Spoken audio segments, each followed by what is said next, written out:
the one thing we get asked about a lot nowadays is veganism. Want to talk about that? Or even if you want to just highlight vegetarianism as a concept, because we're talking so much about bio-individuality, and in terms of one kind of diet lifestyle is not suited to everyone. Everyone's bodies are different. Right. Like say an Inuit person, an Eskimo, can't switch to vegetarian food. Absolutely. Yeah. Because like they've eaten meat all their life, and their ancestors have eaten meat. It's in their DNA. It's in their blueprint. Yeah. That's how it is. So I want to ask you about vegetarianism in India, but also let's highlight veganism as well. Okay.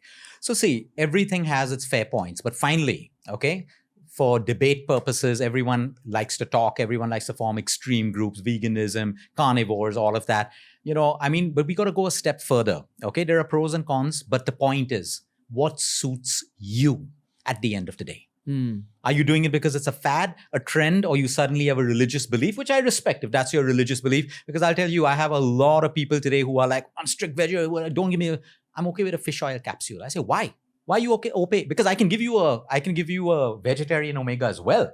Why are you okay with that if you say your religious beliefs are, you can't eat eggs, you can't eat this? How come your religion allows you to eat fish? No, that I'll do for my health. So my point is there's distortion in people's perception again.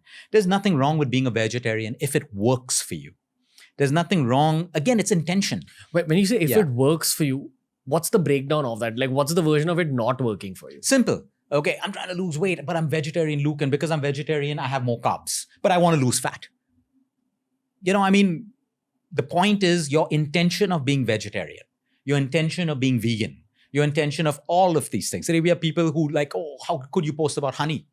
It's the bee's food. It's this food. It's that food. And my point is, again, all of this comes from different areas of, people's own perceptions towards it. So my point is, I have loads of vegans today who have switched back to eating meat. The same ones who preached it. And we're not here to say that I told you so. It didn't work for you. You have the guts to move back. You're not trying to hold a facade that you created or whatever it is. I have so many spiritual leaders who, out of goodwill, say, Luke, we used to be non-vegetarian. We changed and it's working for us. I was with Sister Shivani in Delhi and she said, Luke, I used to be hardcore non-veg. I changed. She's saying, Luke, try it. Try it for 15 days. And this is what I love about her. She said, if it works for you and it changes, at least you'll know. If it doesn't, go back to eating non-veg. That's how it is. Well, because you've also studied the whole spiritual side of the body, I'd love to ask you, as a health professional who's backed by science, what's your perception of vegetarianism and spirituality? And especially after interacting with people like Sister Shivani, Daji, people like this. Right. Firstly, I'm assuming all of them are vegetarian. Yes. They're all vegetarians. But again, move into Islam. Spiritual leaders, prophets who have non-vegetarian. Are they different in spiritual energy? The answer is no. Move into Catholics, move into Jews who have predominantly meat diets. Are they any less spiritual than other orders? Absolutely no. Again, it's a perception. I can make anyone believe, if I go with the concept, oh, I'm eating a dead animal, I have dead energy. Energy is energy. I'm breathing the air that someone else has breathed too. It's not fresh air. The point is, it's perception. So I'm not saying those people are wrong. It's their belief. And if it's their belief and it drives them spiritually to be better people and to be better human beings, and this is where I talk about spirituality.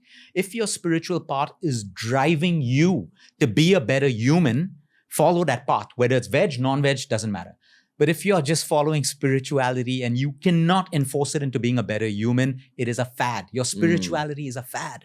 So the point is, if it works for you, if you feel like I've tried meditating when I'm vegetarian, okay, no difference.